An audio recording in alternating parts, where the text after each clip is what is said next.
Hey there, gang. Guess what? I'm back. Yes, it's true. I'm here. I'm back. I'm doing another unboxing video. It's been a while. Did you miss me? You did? Oh, that's so sweet. I'm so glad you missed me. But hey, if you are here, obviously I think it means that you are a longtime viewer and or subscriber to this channel, because at this point, for as long as I have been AWOL, I'm certain the YouTube algorithm is doing me no favors on this one. So I don't think I really need to explain who I am or what I'm doing. You know it. You've got the 411. So hey, if you like comic books, stick around. We're going to have some fun.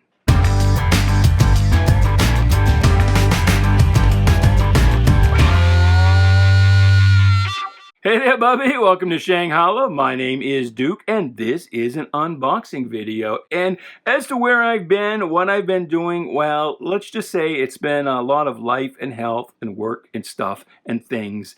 And, you know, once I got out of the habit of doing YouTube videos, trying to get one every day or every week at least, it was really hard to break back into that habit with everything else that I had going on. And then there were some changes and processes at work that I really didn't have as many boxes to unbox. And I haven't been, entirely just, setting the YouTube aside and not thinking about it for the last 2 or 3 months. I've been trying to transition over into more produced videos, but those suck.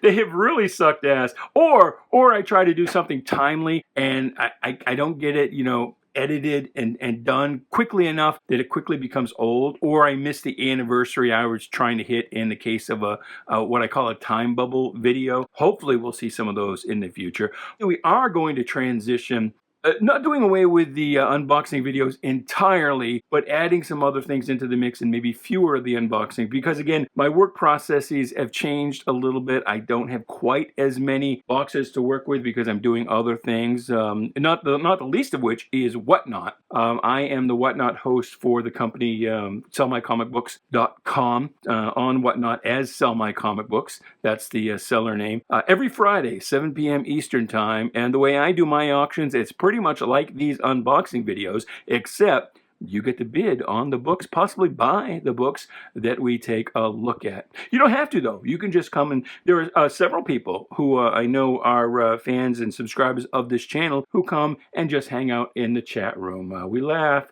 we cry, we have all kinds of fun.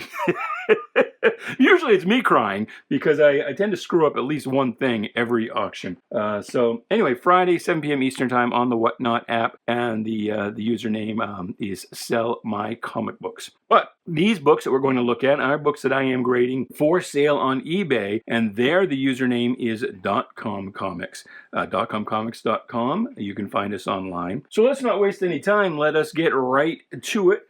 This is mostly of modern things that the boss put in here for me to grade and to be sold as singles, what we call raw singles on eBay, a one book lot. And yeah, let's just see what we've got here. I know the moderns. I haven't really looked through them, but I've seen a little bit of them.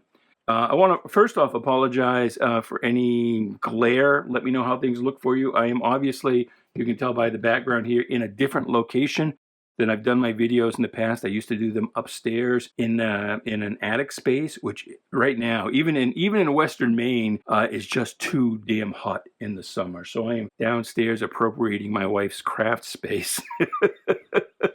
So it's bigger, there's open windows, and I don't know, I might have an echo. You have to let me know how the sound is, if I've got the lighting set up right. And as you know, I can't afford any actual studio lights, so I've just got some desk lamps, trying to position them so that I don't have too much glare on the bags.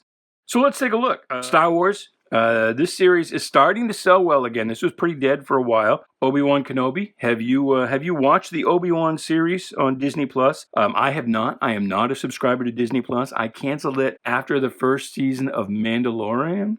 And I think what I'm going to do, coming up pretty quick, I'm going to cancel Netflix. I will subscribe to Disney Plus for a month, binge as much as I can. Then I'll cancel that, and then I will get the Fox app. What is it? Oh no, HBO Max. That's what that is. For a month, and then cancel that, and then maybe go back to Netflix or something else. Maybe Hulu. I don't know. Hulu is part of Disney now. I don't know. There's still so many. Maybe the CBS Paramount Plus app, so I can catch up on some Star Trek, even as bad as new Star Trek is. But there's just too many damn apps. You can't subscribe to everything. You can't afford everything, or at least I can't. And I mean, as far as comic book goes, forget about all of these Substack type of streaming, not streaming, but subscription services. I'm sorry. Put your comic book out into the marketplace, and maybe I'll buy it. But as far as going to an Indiegogo or a Kickstarter, no. Maybe if you're funding an individual project, but things like Ethan Van Sciver, where he needs $8,000 to print the book, and he just keeps going and going and going for 2 years until he gets to $1.5 million or whatever. It's like put out the book, make the damn book, put it in the marketplace, and then maybe I'll buy it. And as far as the Substacks go, I don't know about you, but I don't need a newsletter. I'm not paying $7 a month for maybe a comic book once in a while and then a weekly newsletter from the creator. I kind of side with Ditko that it's about the creation, not the creator. So that's sort of my theory. And so already, if you're new here, if in fact you are not a regular, if you've happened to come upon this video and you're new here, it's kind of how this goes. I go off on lots of tangents and side stories and things like that. So we've been however long we've been, and we've looked at this one comic book. Wolverine is starting to sell well, and for a long time, just like Star Wars, Wolverine was all about the first, the 10th, later the 8th issue. But now all of the early issues, at least the single digits, you can pretty well, as long as it's in decent shape, like in 8.0 or better, you can get $10 for it on eBay. Or at least we can, because we have like 6,500 subscribers that we've built up over 6 or 7 years. It's harder when you're just starting out and nobody knows who you are and you don't have a lot of subscribers. But for us, we do okay on the eBay. Again, it's .com comics is the username there. And so we would expect that to go for at least $10. I'm not sure. I don't think that's a key of any kind. I'm not a super key collector, especially for the modern things. But here's another good one, and a black cover. And usually these are hard to find in super high grade because they pick up every little tick in the spine. But that one looks pretty good. What the hell is this? Spider-Man Punisher family plot. I don't even really have any idea what it is, other than it's part of the brief Marvel Edge line. Here's the first issue. It's probably what I will do. And here's my theory on this. I'll probably put this up as a 2-book lot rather than selling them as raw singles. And again, to remind you if you're a regular or if you're new here, to let you know, when we sell a book on eBay as like a raw single, we're hoping to get at least $10 for that. When a collection comes in, we bring in 6 or 7 collections a week. We parse out the big money things that will go to CGC, and those get sold on a site called comiclink.com. And then we'll take out the books that we would expect to sell for more than $10, but maybe less than 100, 150, whatever that week we feel like is kind of the cutoff for sending things to CGC. So I'm not familiar with this book. These issues might bring $10 each, but where it's just a 2-issue series, I think it would bring kind of a little bit of a premium to sell it together as a complete set. So I think that's what I'm going to do, because I can't imagine these are worth much more than $10. And then for things that are worth, that we think are worth less than $10 because they're low grade or they're just run books, we'll sell those on eBay as multi-book lots or in our retail store, which is located in Freeport, Maine. And I think this is the same deal here. Spider-Man Maximum Clonage. Some foil covers here. Issue 1. 2 issues. Both issue 1. Oh, I see. It's Alpha and Omega. Well, look at that. What were there? Like 43 issues in between the Alpha and the Omega of different series? I'm not sure. But I'll put that up as a 2-book lot as well. Here's a good dependable seller. We see one of these in just about every one of these short boxes that I have been given to grade for sale. Usually at least one. This looks like it's the gold edition, which means that is the second print. Direct sales edition. This looks like a direct sales edition of the first printing. So there was about 5 different versions of this. The one this is like the first print, which came in a direct sales and a newsstand version. I think they were all polybagged. So if you get one out of the polybag, it was taken out. Then you've got the gold edition, which is the second print. And then there's like a silver edition, and then there's an edition like this, which is called, I think, a platinum edition, which looks like this cover, but the webs are kind of silver. And then there's like an exclusive Walmart edition. So you got to be a little careful. Make sure which edition you're actually looking at. Consult your price guides accordingly. I have no idea what this is and why this is in here. Peter Parker Spider-Man, fairly recent book, issue 49. I'll have to look this up and see why it was thrown into the singles box. And if I think that it's going to go for, significantly less than $10, I'll probably throw it into a lot. Same with this one. Spectacular Spider-Man 244 from 97. So, I mean, that's 07, 17. It's 25 years old. It's a quarter century. It's technically an antique. But I have to look up if is it because it's the return of Kraven after the, what was it? Not Death of Kraven. What was that called? Oh, Kraven's Last Hunt. That's what it was called. Classic seminal story of which I cannot remember the name. So there's that.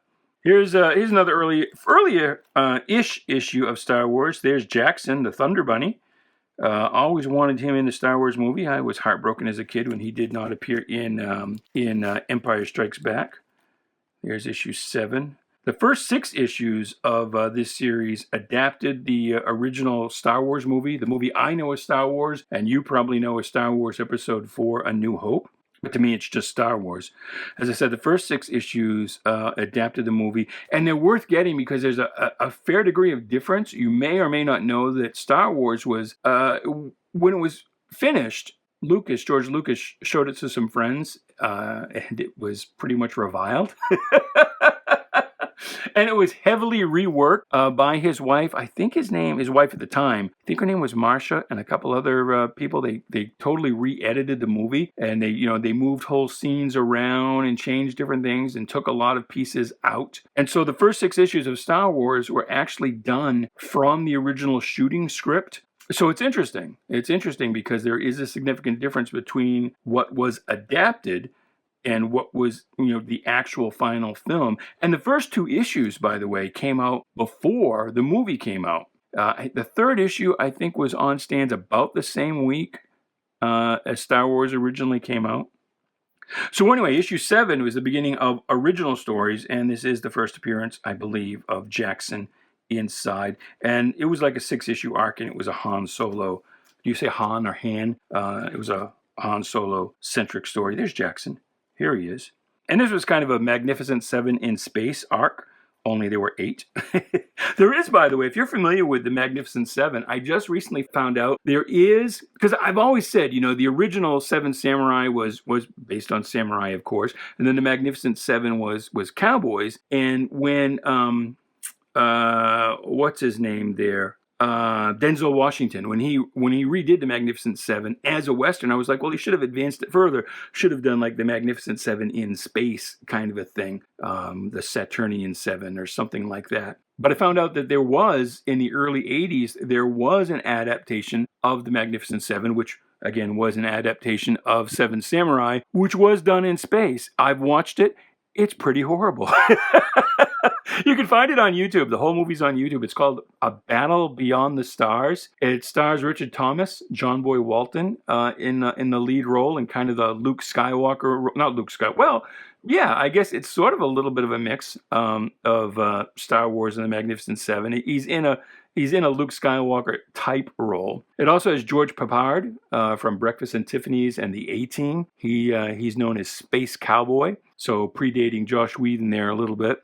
And then it has Robert Mitchum from the Magnificent 7, who is one of the 7 in this new movie. So look that up, Battle Beyond the Stars. You can find it on YouTube. So, like I said, we go off in these videos on all kinds of different tangents. Hey, you know what? I was so excited to start making another video. I forgot to put on my Legion flight ring. Sorry about that, my friends. I know you regulars have expectations, but yeah. Anyway, here's the adaptation of Empire Strikes Back. I think this one was a little closer to the actual film. It's been 40 years since I've read this. But the Empire issues they do quite well. Here's Marvel's adaptation of Battlestar Galactica, the original Battlestar, with what I still consider to be the real Cylons. And here's another one. And I think, yeah, I was right. Here's another one. And these bags are kind of sticking together, but guess what? There's another one. And here's another one. Is there one more under here? Yes, indeed. So I'm laughing because I know that one of my coworkers, Sean, is the one who actually schedules the postings on eBay. And I think he's sitting on about 12 of these Battlestar Galacticas, #1. So he's going to be just absolutely delighted when I give him about 10 more. Because he can't schedule them every day. Well, I mean, he kind of spreads them out every couple of days. We don't like to put more than one a day, certainly, because we find that they cannibalize each other in terms of sales. People won't bid as high on one because they're waiting on the other, or vice versa. And so yeah, these all look to be high grade. So it's worth getting. If you happen to see it on eBay from us, please do bid on it. Bid early, bid often. You never know when another one's going to come along. Oh, wait, the next day. Oh, yeah. But anyway, that's part of the change in the work processes, too, is that once I started doing the Whatnot, originally I was doing Whatnot auctions 3 nights a week. It was way too much. I couldn't keep up with the grading because, as the regulars know, I graded all the books, and then Sean did the eBay listings and posted them. Then we have another guy, Don, who works on the multi-book lots, the books from inventory. But once I started doing the Whatnot auctions, I couldn't keep up with the grading. So Sean started grading. So now both Sean and I are grading books and then doing our own listings. So I'll be doing the listings for these actually. But then once I get the listing done, I dump it in a folder where Sean schedules the actual auctions, what's going to go what day. So he's had that job forever and a day. So here we go. Another Spider-Man. That's 209. When I remember being intrigued by this banner because here in Maine, we didn't have a Toys R Us at the time. I had no idea what Toys R Us was, but I definitely wanted to win that shopping spree. And I used to plot in my mind like how I would get to a Toys R Us should I have won. But I think that does pretty well because, again, Kraven. This is 204. That's like the 3rd appearance of Black Cat, I think. Here's 201, Punisher. Nice. 200. This was a pretty significant issue. Kind of languished in the back issue market for a long time, but now it's doing quite well again. Nova. This issue is kind of neat. If you've ever got, I think it's How to Draw Comics the Marvel Way. There's a whole section in there showing some earlier cover layouts for this. And Stanley rejected the earlier ones. He was still kind of editor-publisher at this time. Not really editor, more publisher, and it may be apocryphal. And one of those things that, like Stan used to say, this story may be, I've told it so many times, for all I know, it might be true. But at least in the book, he explains it as if it was him who rejected the original covers because he didn't like, they were positioned so that you saw too much of Spider-Man's back. He didn't like the character having the back to the viewer. So you see a couple different versions of that as Stan goes over how to create a good, compelling comic book cover. And here's a first issue collector's item, it says. That's Spectacular Spider-Man Annual #1. Not sure what's going on in there other than a #1. And also Doc Ock colored as if he should be fighting Green Lantern.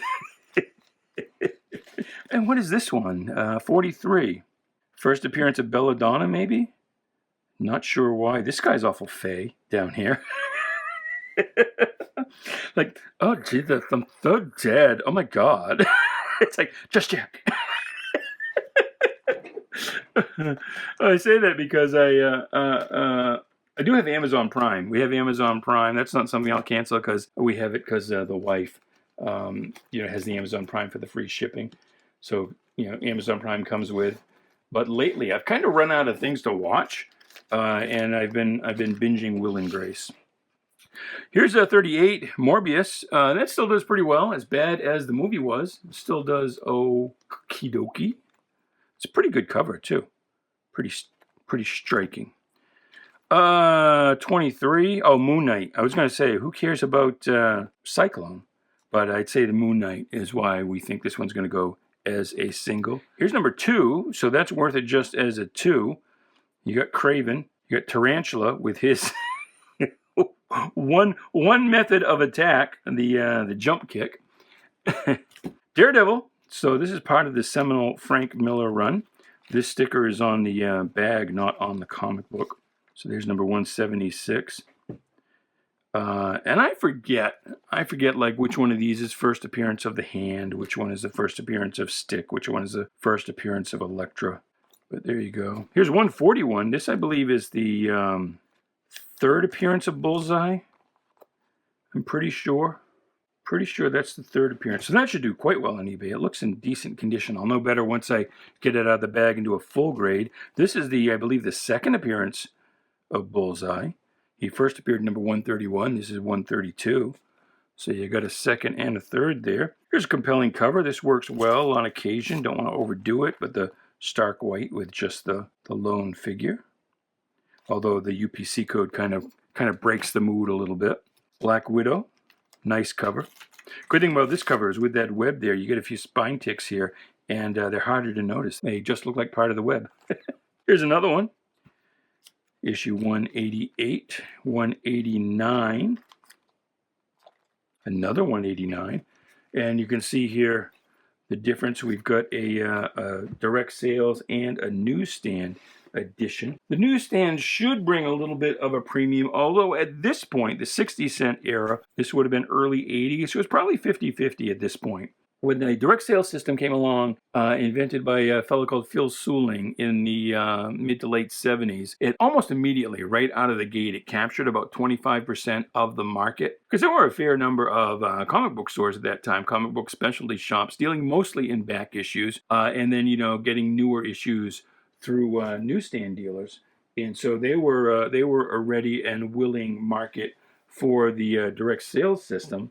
And by the early 80s, it was about 50-50. 50% of the books published were going to the newsstand, 50% to direct sales. And I'll tell this story. The regulars, you know it. You've heard me tell it before. Maybe, whoever you are listening, you already know this. But the reason they came up with this differentiation in no UPC code. Well, no UPC code because at that time, and even today, a lot of comic book stores pretty much sell their books using like a cigar box as a cash register. And if they had a cash register, they certainly didn't have the scan system. And so that was different. And then the numbering box was different because these came through. This little CC right here is Curtis Circulation. That's the mark for the distributor. These were distributed through a variety of distributors. There were probably 7 or 8 or 9 at this particular point in time that shops could have got their comic books through. But the reason they did it is because, as I said, comic stores originally got their comic books, through newsstand dealers, their new comic books. And then once the direct sales market started, a few of the clever ones figured out that they would get the direct sales books first. So they would order just enough to kind of get them through the first week. If they thought they would sell 50 issues of Daredevil, they would order just 50, or even 40, counting on the delivery from the newsstand dealer the following week to sort of make up the difference. And then whatever went unsold, the idea was they were going to sell out of everything they got, direct sales that they got on a non-returnable basis, sell through all of those, and then they would end up, kind of filling out, the stragglers who came in after the first week. Because the Wednesday Warriors. Of course, at this time, I think it was Tuesday and Thursday comic books came out. We call them the Wednesday Warriors. Most of your comic book sales are within the first week. But they would kind of fill out with the newsstand books. And then those, if they had any left over, they could return. Well, what some of the shops were doing is they were returning to the newsstand distributor the books that they got from their direct distributor. And so that's why this was kind of invented in order to differentiate the books so that the newsstand distributor could go,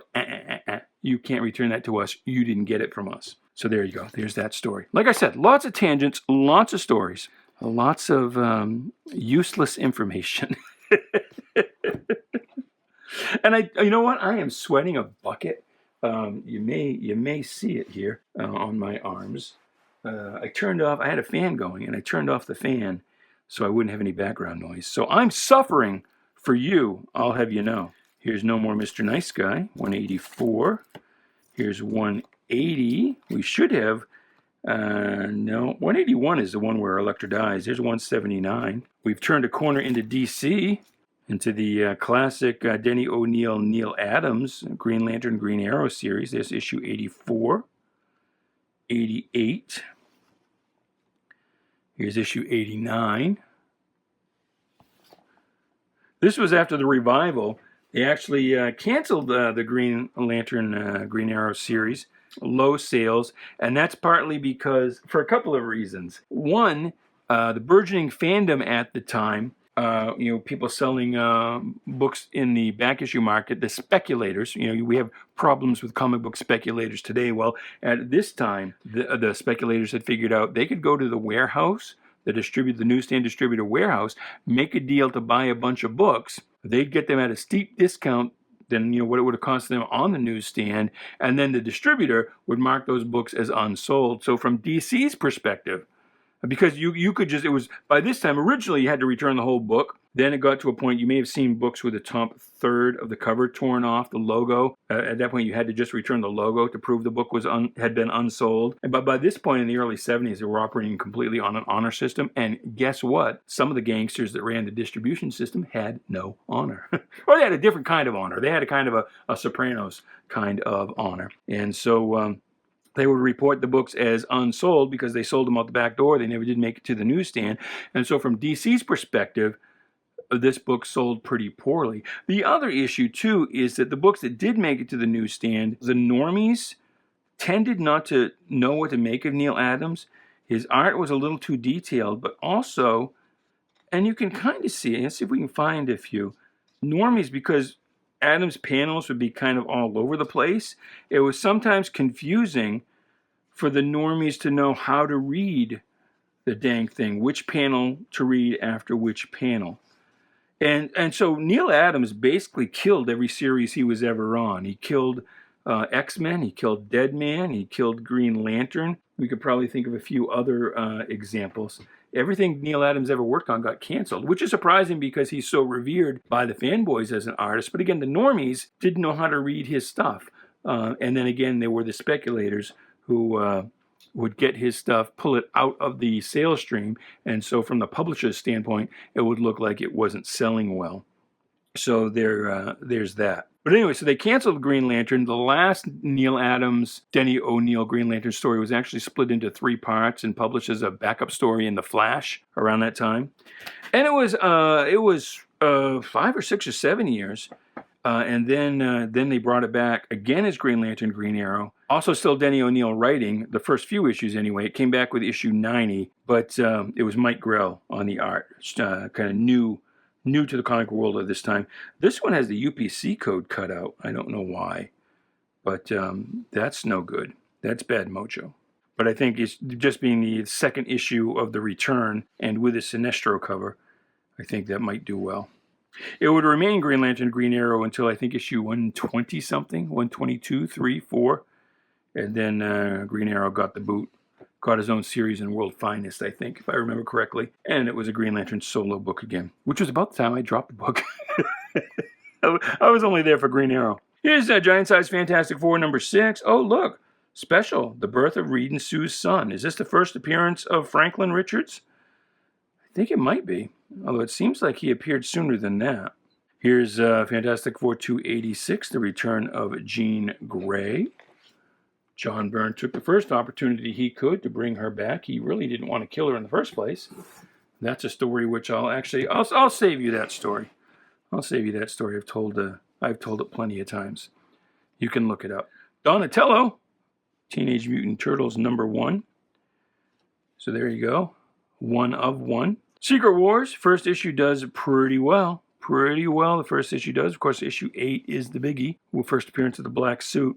It's getting so, pretty much all issues of this series you can sell as singles now. It started out just 8, and then 8 and 1, and then 8, 1, and like 7. For some reason, people like the first appearance of the Spider-Woman version, who didn't really stick around for very long. And then there was the one with the Hulk cover. We'll probably see here. I think that's issue 4. It's getting so now that each of these issues will probably bring up $10 all on its own, if it's in good enough condition.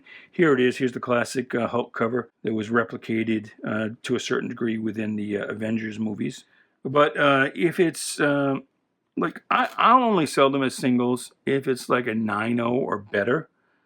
If it's any less than that, even an 8.5. I will put them in multi-book lots. I find that they'll do better in multi-book lots than they will as singles if they're not super high grade. And some people won't even call a 9 a super high grade. They'll turn their noses up at a 9. I've told you before, for me, there's really just 2 grades, good enough and not good enough. And all of these, for me, would be good enough. But I know that there are some people that would pick these apart, and if it wasn't like a 9.4, 9.6, they would scoff at it. So there you go. I forget which issue. I think it's issue number 1. Let's take a look.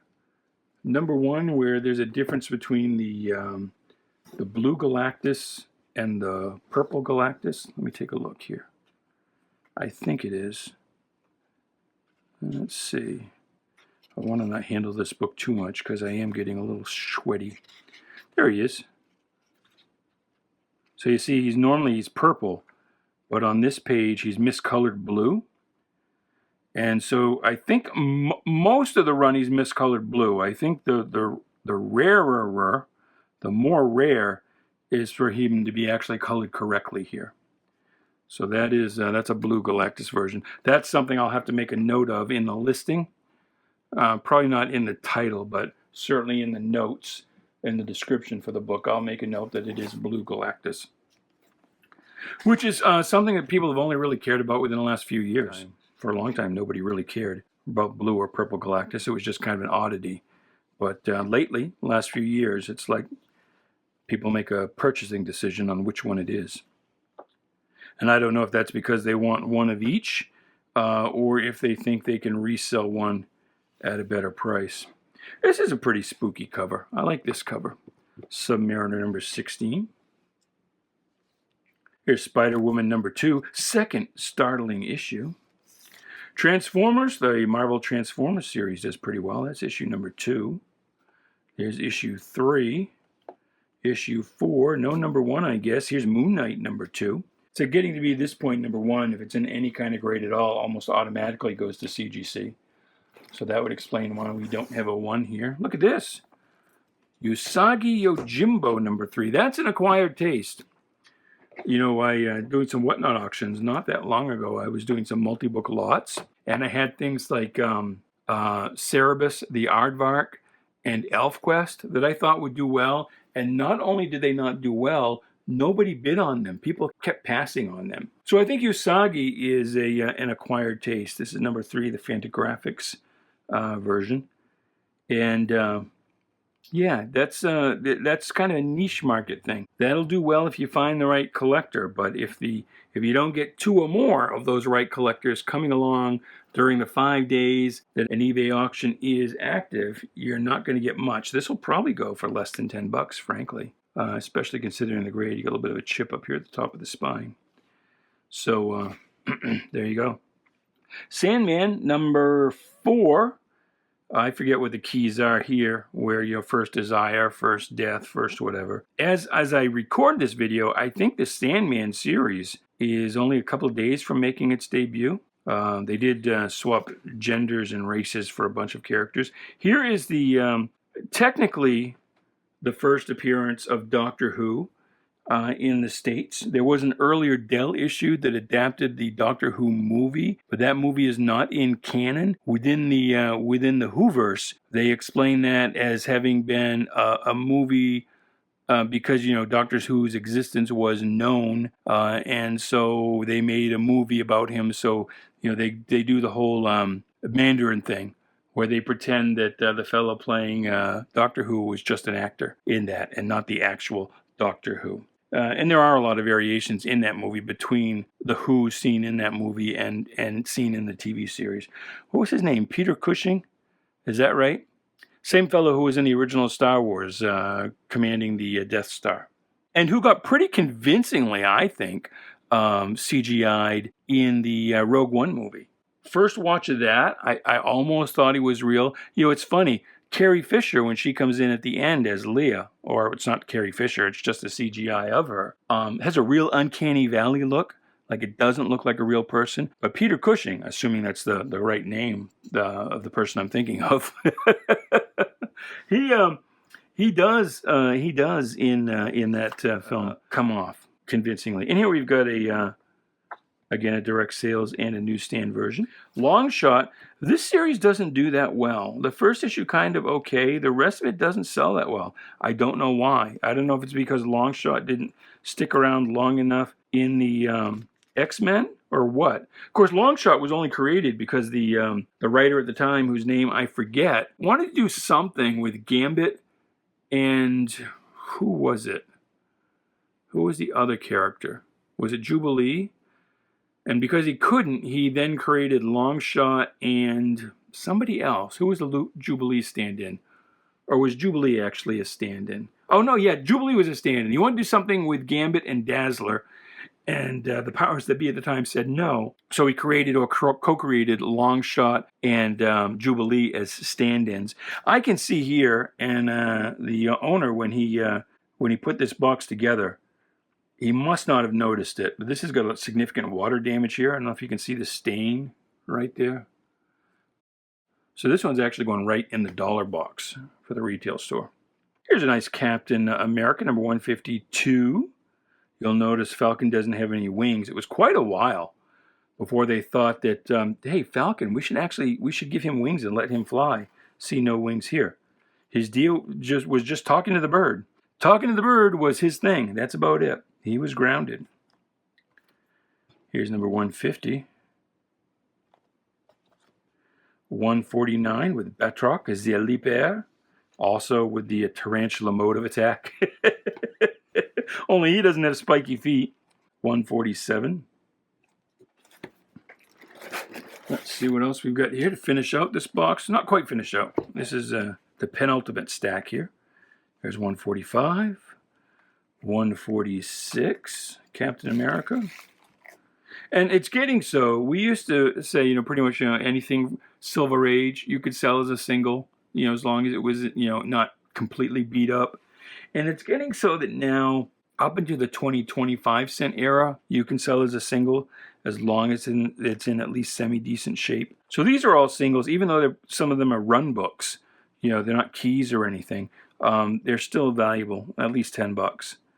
This one's got quite a few tick marks here, and it looks like that bottom staple is loose, but should still do well. West Coast Avengers number 1. This one is kind of come see, come sa. It sort of depends on who happens along while that auction is active.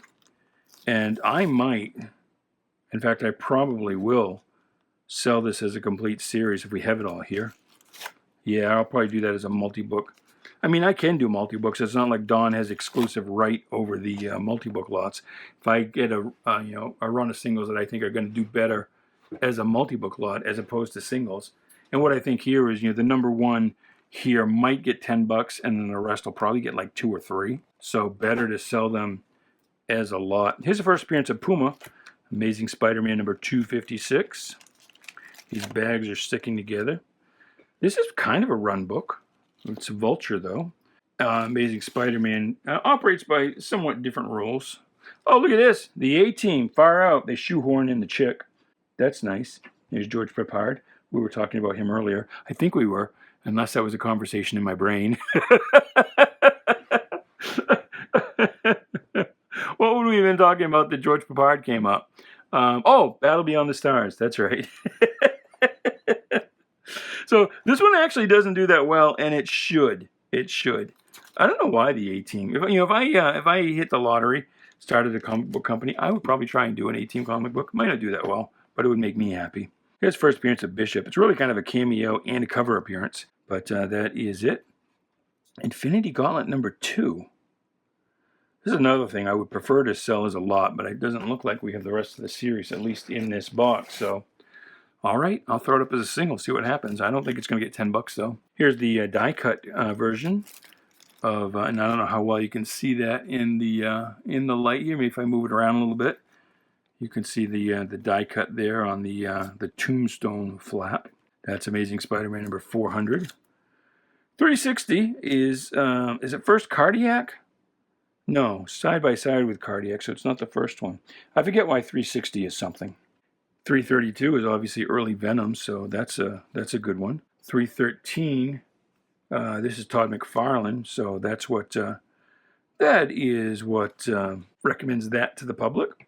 Here's another number 400. And so you can see the flap here. That's what it looked like underneath. This one's got a little wrinkling action going on the inside cover. Here's part we were talking about the Kraven's Last Hunt storyline earlier. I think this is part of it.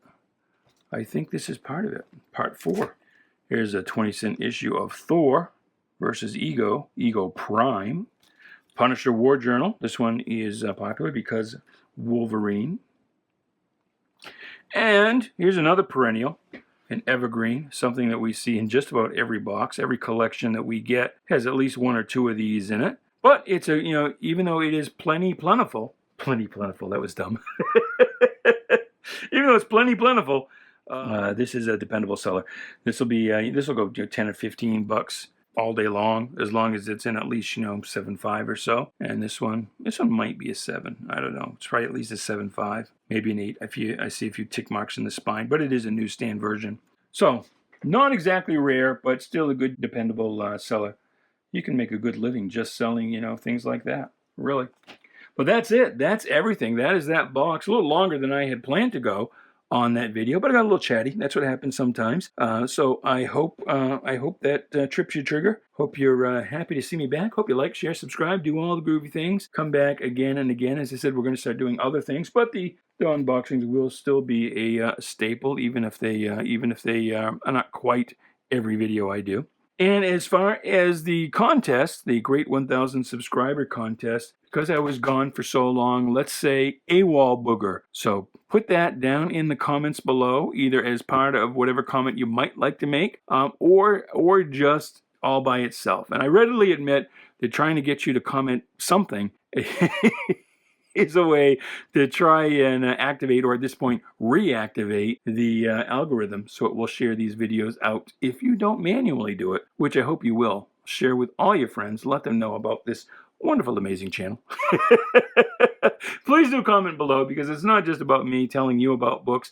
It is a dialogue. I do look forward to hearing from you down below. And again, leave the code word AWOLBooger in your comment, or just comment that alone, and you'll be entered in the Great 1000 Subscriber Contest. Once I get to 1,000 subscribers and the potential for monetization, I will we'll do a drawing. You get 1 entry for every time you leave the right code word. So you can actually, if this is your first time here, go back and watch some recent videos, the last, 15 or 20 or so, and get the code words off of those, and you can enter in those videos as well. So that's what's going to happen once we get to 1,000 subscribers. We'll draw a name and give away probably about 12 or 15 comic books. The issue numbers will add up to 1,000. Nothing special. Just duplicates from my own collection, but it'll be a nice little representation of the breadth and width of everything the comic book industry has to offer. Make some fun reading for you. Just a little thank you for helping me get to the monetization that I so desperately crave and need.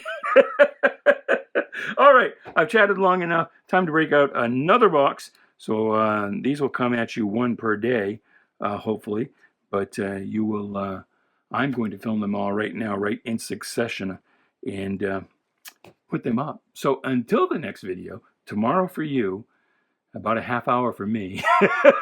Goodbye, good luck, and please be good to each other.